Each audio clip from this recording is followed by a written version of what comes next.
melayanimu selamanya.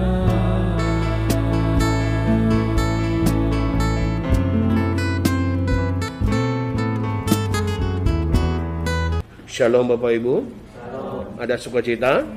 Amin. Puji nama Tuhan. Mari kita membuka firman Tuhan di dalam 2 Korintus pasal 4 ayat 1 sampai 18. Saya bacakan kepada kita semua. Demikian firman Tuhan. Harta dalam bejana tanah liat. Demikian jauh pembacaan firman. Bahagia adalah kita yang mendengar dan melakukannya dalam hidup kita. Amin.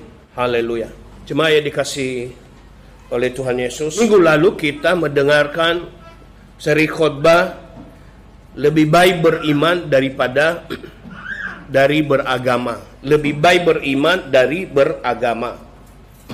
Jadi kalau saya ucapkan daripada itu perbandingan sebetulnya. Nah sekarang kita membahas tentang tema berdiri dengan iman. Jadi di dalam hal ini kita bertanya, bagaimana berdiri dengan iman? Apa rahasianya? Situ ada meme adalah apa? Hope. Harapan.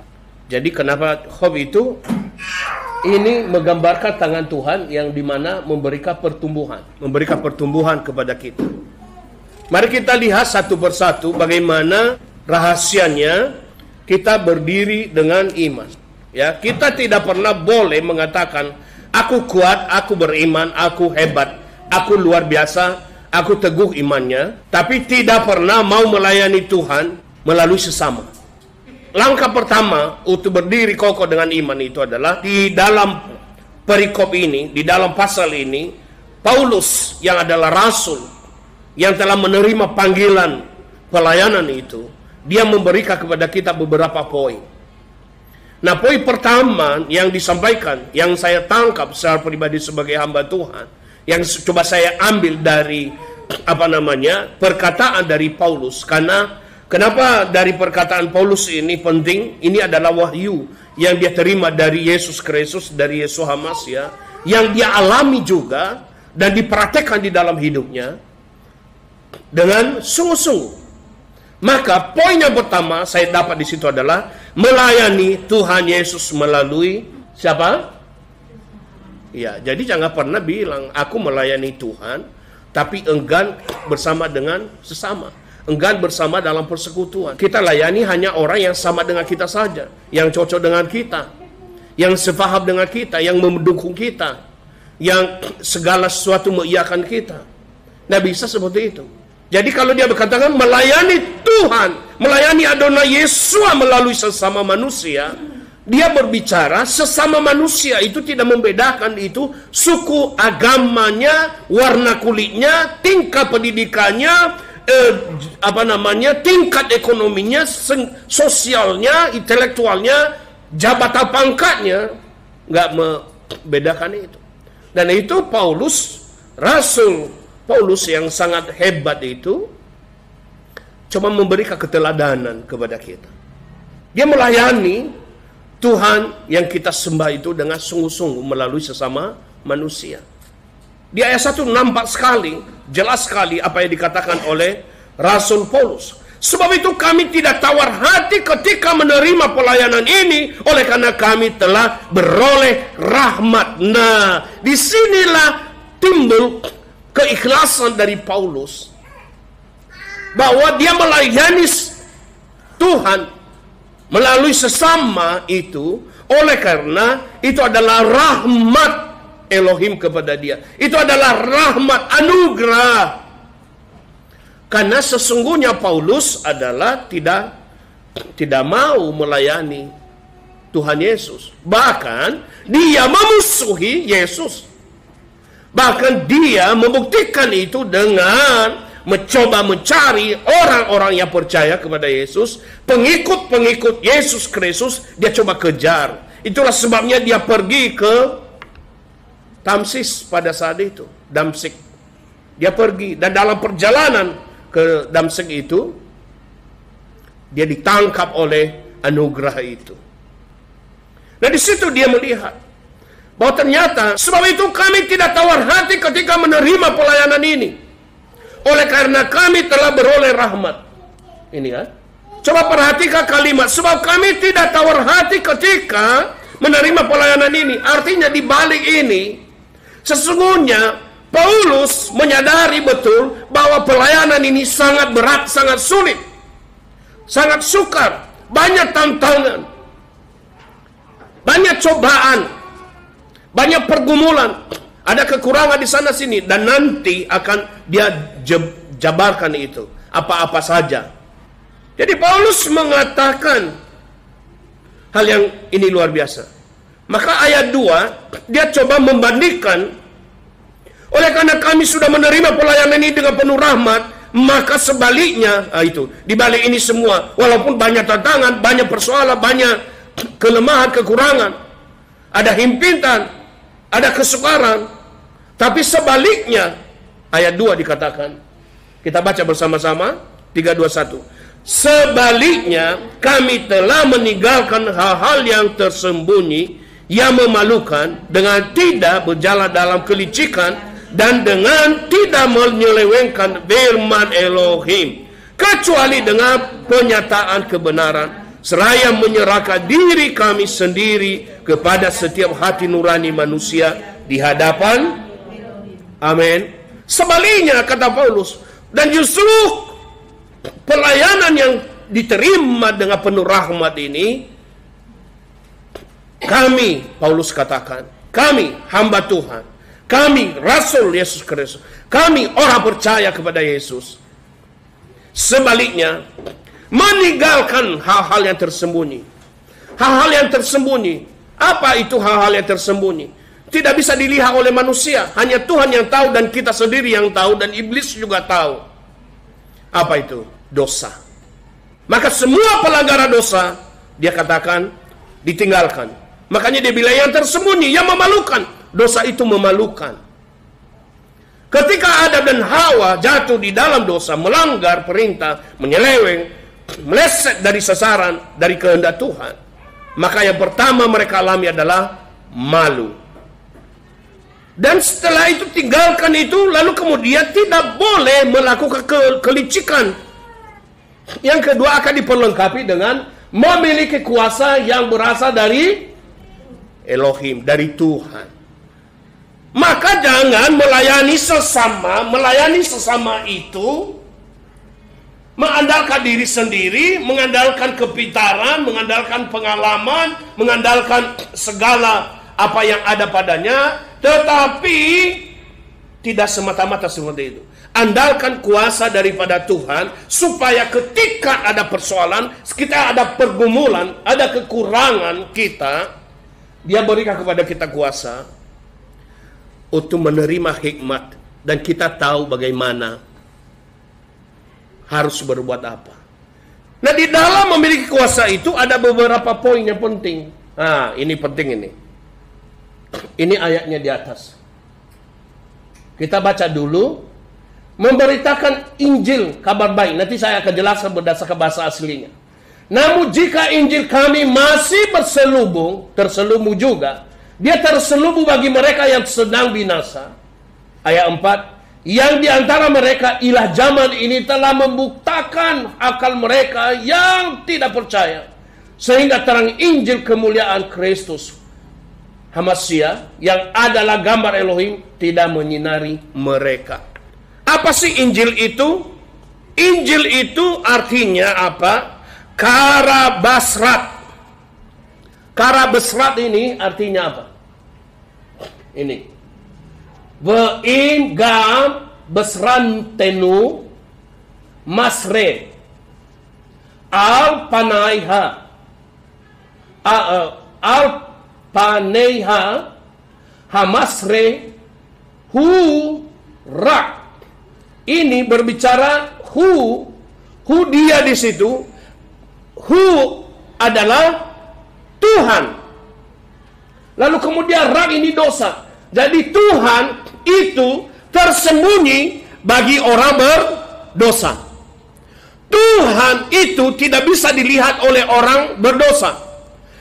Tuhan itu tidak menampakkan diri kepada yang dosa, yang berbuat dosa. Tapi dia mengasihi orang yang berbuat dosa. Maka orang yang mengasihi orang yang datang kepada Tuhan, dipanggilnya untuk datang kepada dia supaya dia dapat melihat Tuhan. Itu sebabnya 2 minggu yang lalu, ibadah kita 2 minggu yang lalu, orang yang suci hatinya dapat melihat Tuhan. Amin. Nah, orang yang berdosa tidak dapat melihat Tuhan. Maka ini di sana dikatakan, hurra le'einei ha abodim. Ya, abodim. Ha abodim. Ini dia. Jadi, Injil dalam bahasa Ibrani adalah Besrat.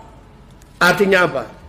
Kabar yang menggembirakan, kabar yang membawa sukacita, kabar yang membawa damai. Nah, siapa yang membawa damai itu? Yaitu Yesus Hamasiah, Yesus Kristus. Kemarin saya mengajar CD kepada anak-anak kita, dan langsung sekarang coba pola untuk ke anak-anak sekarang, polanya berbeda. Cara memberitakan Injil kepada mereka. Langsung praktek bagaimana pengertian mereka terhadap kebenaran firman Tuhan itu.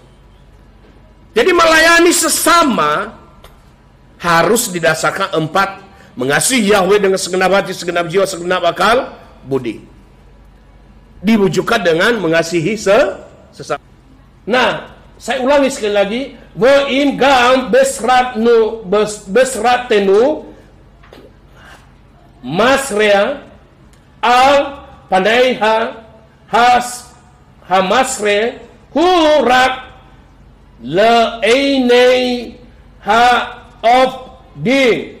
Artinya apa? Ini dia yang sesungguhnya dalam, kalau kabar baik ini, kara besrat, kabar baik yang kami beritakan itulah masih juga belum difahami, belum dimengerti, belum dipahami, maka hanya orang-orang yang sedang menuju ke kehancuran. Hanya orang-orang yang sedang menuju kehancuran sajalah yang tidak memahaminya. Tuh. Jadi kalau kita memberitakan Injil dan tidak difahami, tidak dimengerti sama sekali, artinya orang ini sedang menuju kepada kehancuran, kebinasaan. Nah, kalau orang itu terus sudah diberitakan Injil secara berulang-ulang dan dia mau menuju kebinasaan, jangan lagi jangan terus di situ. Pergi ke tempat lain seperti yang dilakukan oleh Paulus. Dan di dalam itu memberitakan nama Yesus itu adalah didasarkan dengan iman. Jadi memberitakan nama Yesus harus dengan motivasi yang tulus. Dan ini tahu ini adalah gambarannya rel kereta api. Nah, saya berbicara tentang iman dan perbuatan. Rel kereta api ini adalah iman. Kemudian rel satu lagi adalah perbuatan. Tidak bisa dipisahkan. Mana yang utama? Yang utama adalah iman.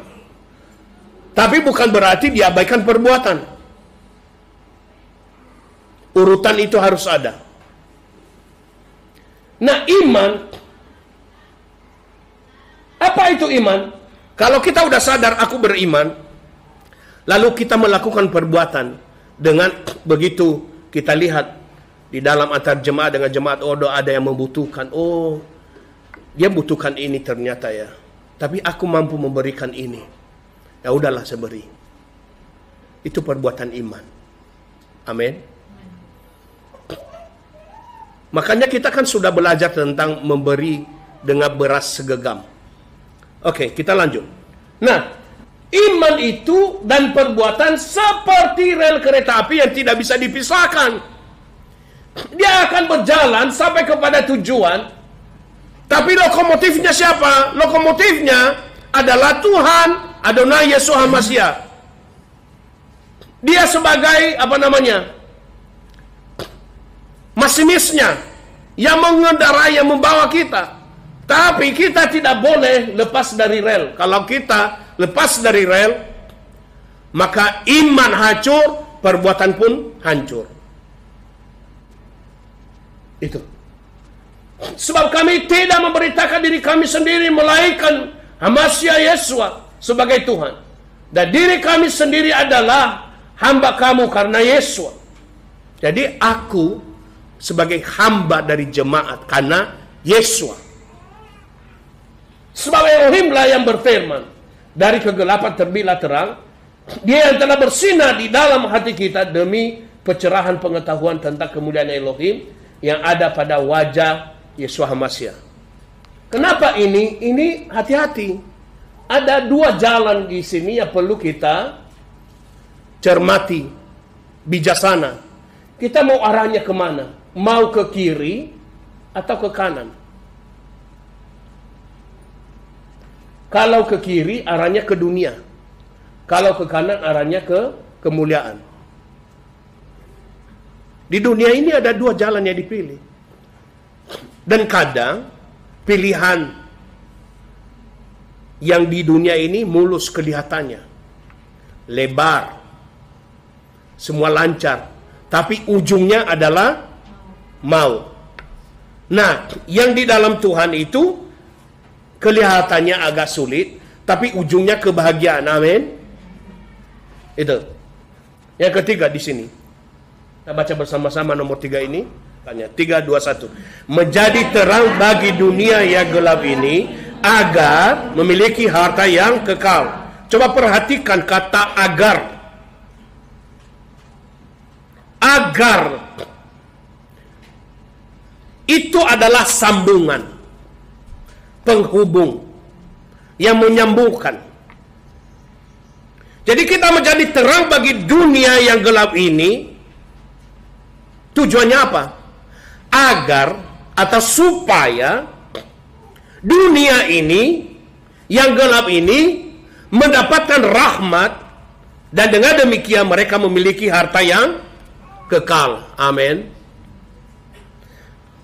Itu sebabnya Paulus katakan ayat 7, namun kami memiliki harta ini di dalam bejana tanah liat, supaya keberadaan kuasa itu berasal dari Elohim dan bukan dari kami. Yang terdidas dalam segala hal tetapi tidak terkekang, yang dibingungkan tetapi tidak putus asa. Maka oleh karena itu, hal yang berikutnya adalah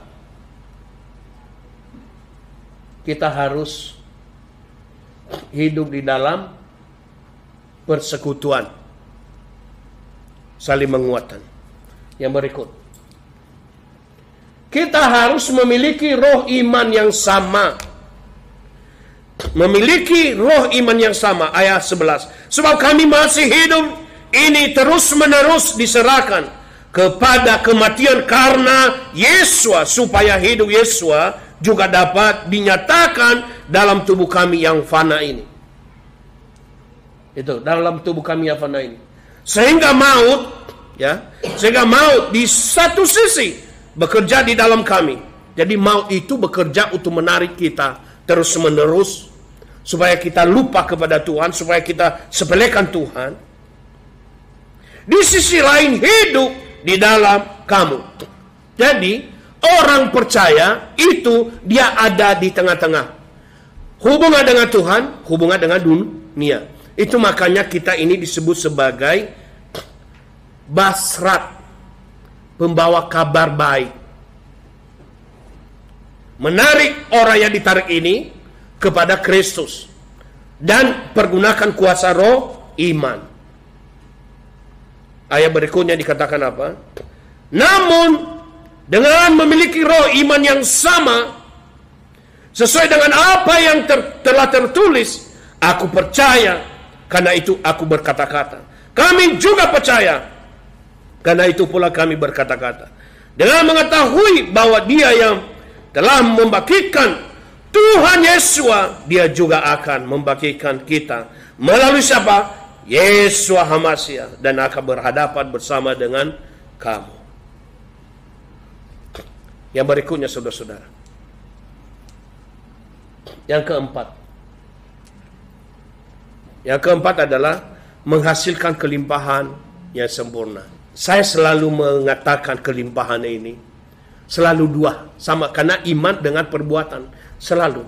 Ada kelimpahan rohani, ada kelimpahan jasmani. Ada kelimpahan surgawi, ada kelimpahan duniawi. Ada kelimpahan duniawi dalam hal yang positif ya. Kelimpahan artinya kita bisa menikmati hal-hal yang baik di dunia ini. Amin. Maka firman Tuhan dikatakan di situ kepada. Sebab itu kami tidak tawar hati, sebaliknya sekalipun manusia lahirnya kami semakin digerogoti, tetapi manusia batinnya kami diperbaharui dari hari ke hari. Kenapa itu? Penting berdoa. Penting berdoa. Dan untuk mengubah dunia ini, yang terakhir adalah harus membaca firman Tuhan. Kenapa? Karena firman itu menimbulkan iman. Merupakan makanan rohani kita. Amin. Tuhan Yesus memberkati kita.